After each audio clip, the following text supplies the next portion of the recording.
Hi folks, so this is just a quick guide video on how to replace the coolant expansion tank on a Mercedes ML W164. I can't remember off the top of my head what year the 164 started and went to, but the model I've got is a 2007 420 CDI. What's been happening is this coolant expansion tank has slowly been leaking coolant over time. Luckily it's not been too drastic, so I've been regularly topping it up, but if you look down underneath the expansion tank, it's very wet now just because I've drained all the coolant out or let it come out, but you could see signs that it was dripping, so there was a crack somewhere right underneath this expansion tank. Thank you to another YouTuber who posted a video on how to do this, but I just thought it'd be worth making another video, albeit I don't have all my kit. As always, I'm always moving around the place, so I couldn't show you me actually removing it, but I'll walk you through it now. So the expansion tank is connected to 3 different hoses, 1 bolt and the coolant sensor itself. So if you start at the back here, there's a 10mm bolt that you need to remove just there. Then there's the temperature sensor plug. That's easy enough, you just push down on that tab and pull it away. What you then have is one of the coolant hoses here is clipped into the side of the expansion tank. You just pull that away.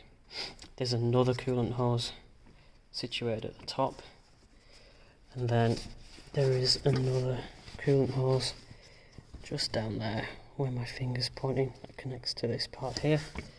So this coolant hose that clips into the side is attached to the outlet pipe just there.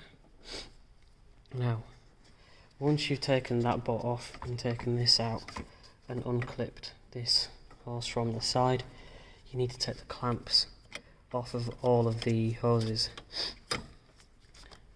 I found this incredibly handy. It's a clamp plier, and it basically ratchets in place. And what these particular clamps have is they've got like a locking tab, so once you squeeze them far enough shut, they just stay in that position until you need to reopen them. And that made things a lot easier rather than just using a pair of pliers and holding on for dear life. The only tricky one I found to take off, oh, and by the way, all these hoses, they've been attached to the expansion tank for quite some time, so you'll need to give them a bit of a zhuzh and a bit of a wriggle to try and get them off. Personally, I would resist temptation to shove a screwdriver around the edges of the hose to try and pry it off, just because the rubber, depending on its condition, might have cracked a little bit, and what you don't want to do is risk breaking it and damaging the rubber, because then you've got to replace the whole damn hose. Nobody wants to do that. Anyway, as I was saying, the top one was the most difficult to remove. I just found that I couldn't get this to lock in position. This particular brand of clamp pliers didn't shut far enough, and it was very tightly attached to the expansion tank. What I did was I managed to get just enough leverage on it to get the clamp to open up a little bit, and then I just shimmied it, kept shimmying it to try and get the clamp and to move away from this particular pipe attachment there.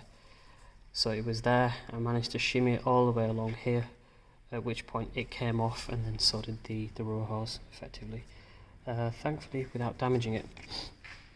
So then, once you've taken all the hoses off, it's just a case of grabbing the pipe down there, putting your hands somewhere else suitable, and holding on for dear life really. And the reason for that is one last fastening at the bottom. It's these 2 rubber grommets. These 2 rubber grommets go into those holes down there, which help keep this in place alongside that 10mm bolt. So here is the new expansion tank. I'm going to take the old one in a minute and just fill it with water to try and see where the leak was, out of curiosity, not that I need it.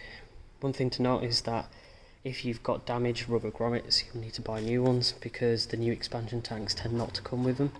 I'm sure somebody out there supplies it all together, but I couldn't find it. Anyway, so there we are.